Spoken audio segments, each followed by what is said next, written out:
সুপ্রিয় দর্শক, আরজিকর কাণ্ডে মহিলা চিকিৎসকের মৃত্যুর ঘটনায় ইতিমধ্যেই তদন্ত প্রক্রিয়া শেষ করেছে কেন্দ্রীয় তদন্তকারী সংস্থার সিবিআই আধিকারিকরা। সিবিআইয়ের চার্জশিট দেখে ধৃত সিভিক ভলেন্টিয়ার সঞ্জয় রায়কে দোষী সাব্যস্ত করেছে শিয়ালদহের নিম্ন আদালত। সাজাও ঘোষণা হয়ে গিয়েছে, কিন্তু শিয়ালদহ আদালতের বিচারপতি অনির্বাণ দাস ধৃত সিভিক ভলেন্টিয়ার সঞ্জয় রায়ের ফাঁসি নয়, বুদ্ধি করে আমৃত্যু কারাদণ্ডের নির্দেশ দিয়েছেন। কারণ আরজিকর কাণ্ডে ধৃত সিভিক ভলেন্টিয়ার সঞ্জয় রায় অভিযুক্ত হলেও বড় বড় মাথাদেরকে ধরতে ধৃত সিভিক ভলেন্টিয়ার সঞ্জয় রায়ের প্রয়োজন রয়েছে। আর তার ফাঁসি দিলে সমস্ত তথ্য প্রমাণ লোপাট হয়ে যাবে। তাই কেউ কেউ ধৃত সিভিক ভলেন্টিয়ার সঞ্জয় রায়ের দ্রুত ফাঁসি চাইছে।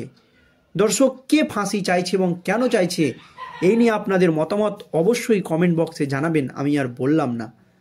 কিন্তু এই সিবিআইয়ের তদন্ত প্রক্রিয়া নিয়ে একাধিক প্রশ্ন তুলে দিয়েছে নির্যাতিতার মা এবং বাবা।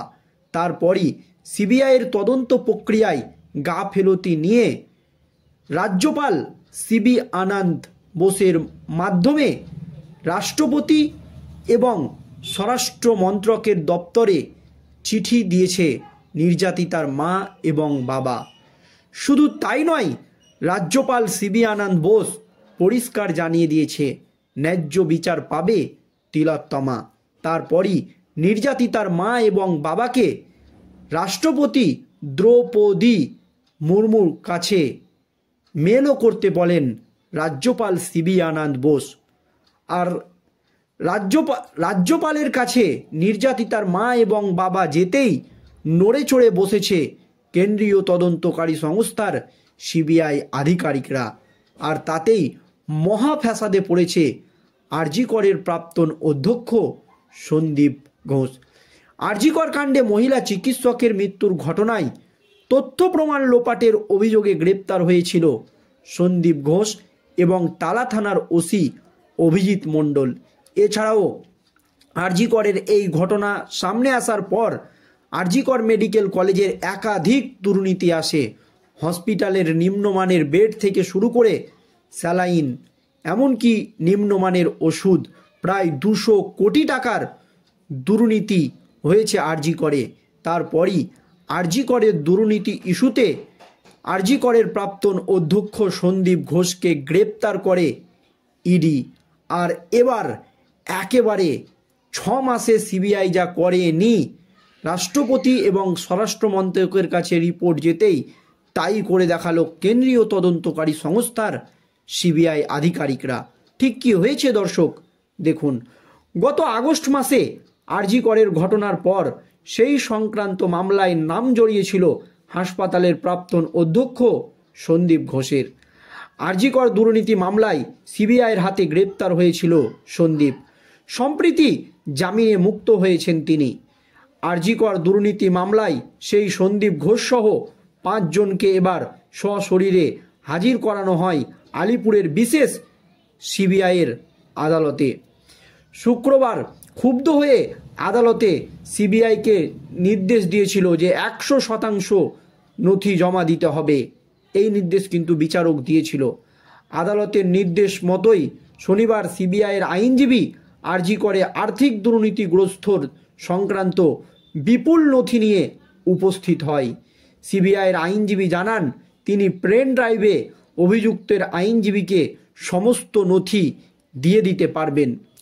অভিযুক্ত সন্দীপ ঘোষের কাছে নথি জমা দেওয়ার পরে আদালত জানিয়ে দেয় আগামী সপ্তাহেই চার্জ গঠন করা হবে। আর চার্জ গঠন করা হলেই কিন্তু দোষী সাব্যস্ত হয়ে যেতে পারে ধৃত সিভিক ভলেন্টিয়ার সঞ্জয় রায়।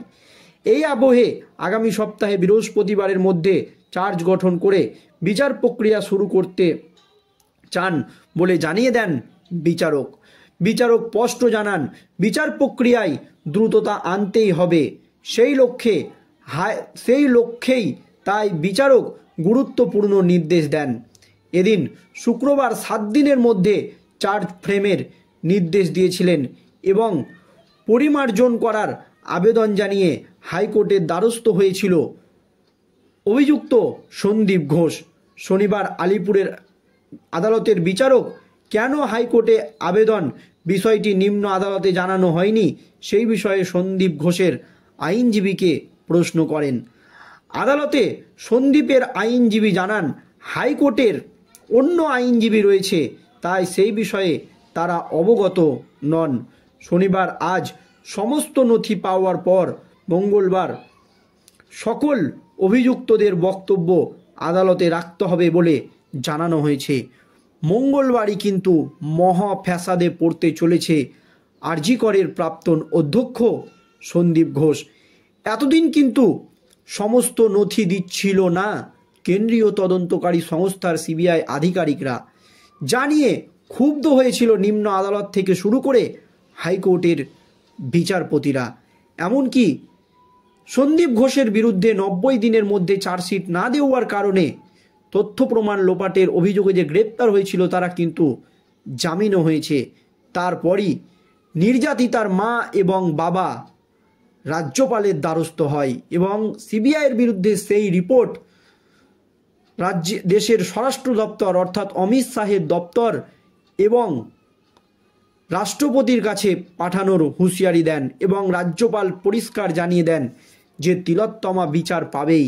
এরপরে হয়তো টনক লড়ে সিবিআইয়ের, আর তখনই আদালতও কিন্তু সিবিআইয়ের এই ব্যবহারে ক্ষুব্ধ হয়েছিল। আর শুক্রবার ক্ষুব্ধ হয়ে আদালতের সিবিআইকে নির্দেশ দিয়েছিল 100% নথি জমা দিতে হবে এই মামলার, আরজি কর মামলার। আর আদালতের নির্দেশ মতোই সিবিআইয়ের আইনজীবী আরজি করের আর্থিক দুর্নীতি সংক্রান্ত বিপুল নথি নিয়ে উপস্থিত হন।